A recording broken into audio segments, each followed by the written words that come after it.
Chapter 6, In the Park. If you are enjoying this audiobook, please take a moment to like and subscribe so I can continue to make content just like this. "What are you going to do with yourselves today, girls?" asked Philippa, popping into Anne's room one Saturday afternoon. "We are going for a walk in the park," answered Anne. "I ought to stay in and finish my blouse, but I couldn't sew on a day like this. There's something in the air that gets into my blood and makes a sort of glory in my soul. My fingers would twitch and I'd sew a crooked seam. So it's ho for the park and the pines." "Does 'we' include anyone but yourself and Priscilla?" "Yes, it includes Gilbert and Charlie, and we'll be very glad if it will include you also." "But," said Philippa dolefully, "if I go, I'll have to be gooseberry, and that will be a new experience for Philippa Gordon." "Well, new experiences are broadening. Come along, and you'll be able to sympathize with all poor souls who have had to play gooseberry often. But where are all the victims?" "Oh, I was tired of them all, and simply couldn't be bothered with any of them today. Besides, I've been feeling a little blue, just a pale, elusive azure. It isn't serious enough for anything darker. I wrote Alec and Alonzo last week. I put the letters into envelopes and addressed them, but I didn't seal them up. That evening something funny happened. That is, Alec would think it funny, but Alonzo wouldn't be likely to. I was in a hurry, so I snatched Alec's letter, as I thought, out of the envelope and scribbled down a postscript. Then I mailed both letters. I got Alonzo's reply this morning. Girls, I had put that postscript to his letter, and he was furious. Of course he'll get over it, and I don't care if he doesn't. But it spoiled my day, so I thought I'd come to you, darlings, to get cheered up. After the football season opens, I won't have any spare Saturday afternoons. I adore football. I've got the most gorgeous cap and sweater striped in Redmond colors to wear to the games. To be sure, a little way off, I'll look like a walking barber's pole. Do you know that Gilbert of yours has been elected captain of the freshman football team?" "Yes, he told us so last evening," said Priscilla, seeing that outraged Anne would not answer. "He and Charlie were down. They knew they were coming, so he painstakingly put out of sight or out of reach all Miss Ada's cushions. That very elaborate one with the raised embroidery I dropped on the floor in the corner behind the chair it was on. I thought it would be safe there. But would you believe it? Charlie Sloane made for that chair, noticed the cushion behind it, solemnly fished it up, and sat on it the whole evening. Such a wreck of a cushion as it was.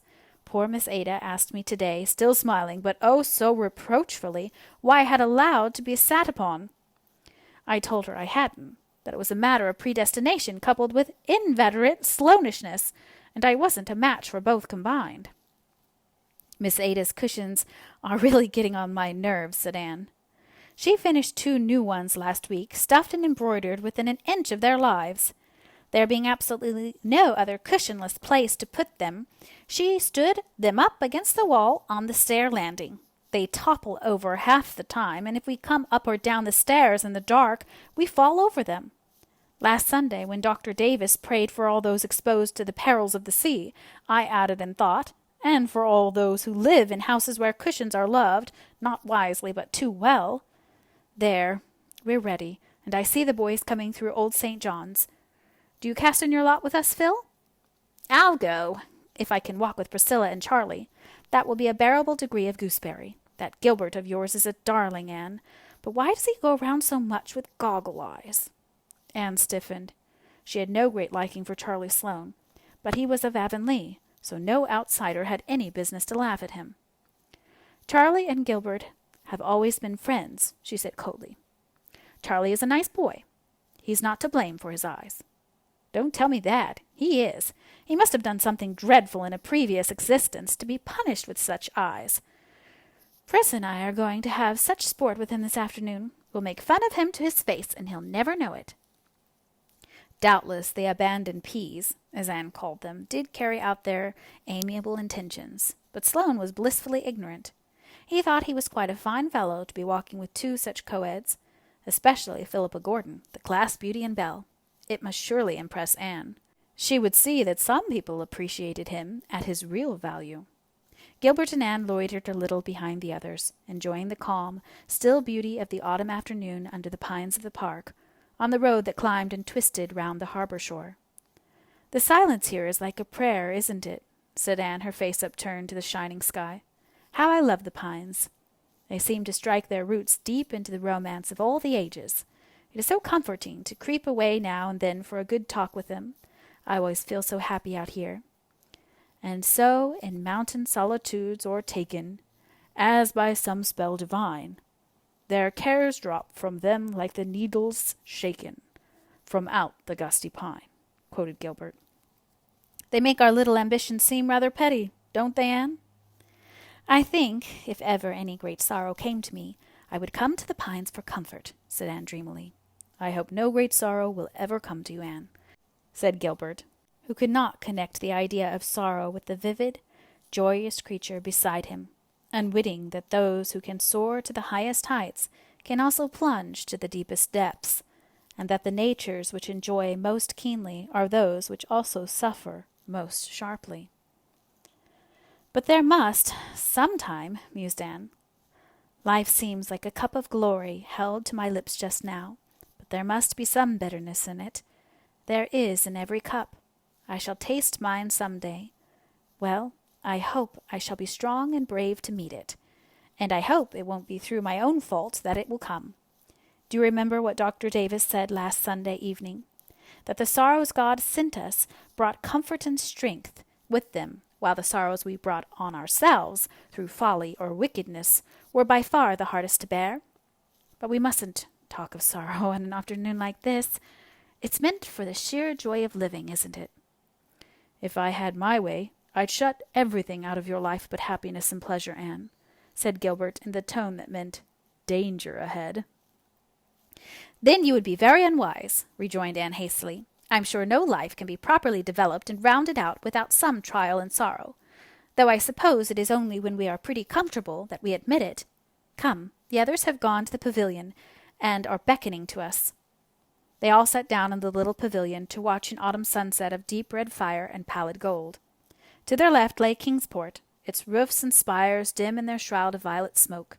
To their right lay the harbor, taking on tints of rose and copper as it stretched out into the sunset. Before them the water shimmered, satin smooth and silver gray, and beyond, clean-shaven, William's Island loomed out of the mist, guarding the town like a sturdy bulldog. Its lighthouse beacon flared through the mist like a baleful star, and was answered by another in the far horizon. "Did you ever see such a strong-looking place?" asked Philippa. "I don't want William's Island especially, but I'm sure I couldn't get it if I did. Look at that sentry on the summit of the fort, right beside the flag. Doesn't he look as if he had stepped out of a romance?" "Speaking of romance," said Priscilla, "we've been looking for our heather, but of course we couldn't find any. It's too late in the season, I suppose." "Heather!" exclaimed Anne.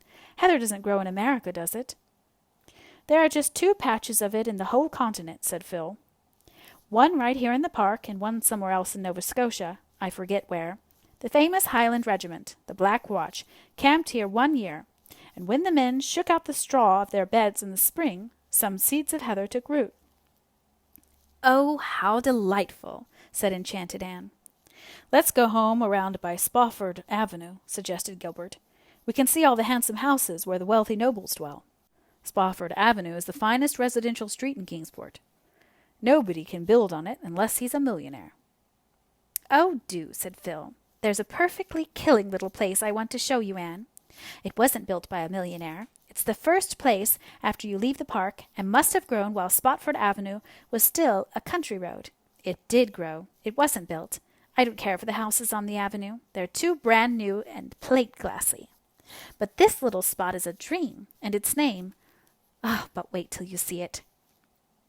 They saw it as they walked up the pine-fringed hill from the park.